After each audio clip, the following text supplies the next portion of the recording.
A historic lake-effect snowstorm that buried western New York, including the Buffalo metro area, finally came to an end Monday after leaving 3 dead and dropping over 80 inches of snow in 4 days.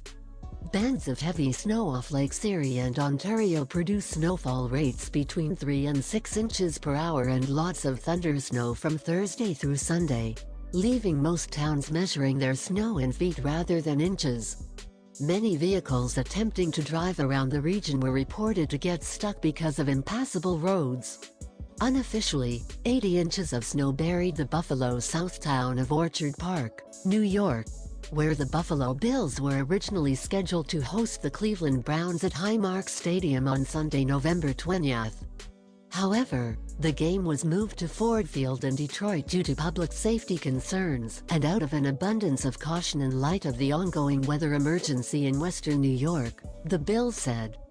Only 15 miles to the north of Orchard Park, the official snowfall measurement for Buffalo, taken at Buffalo Niagara International Airport, will go into the record books as 36.6 inches. A record daily snowfall for November 19th was achieved on Saturday when 21.5 inches piled up in Buffalo, smashing the previous record for the date of 7.6 inches.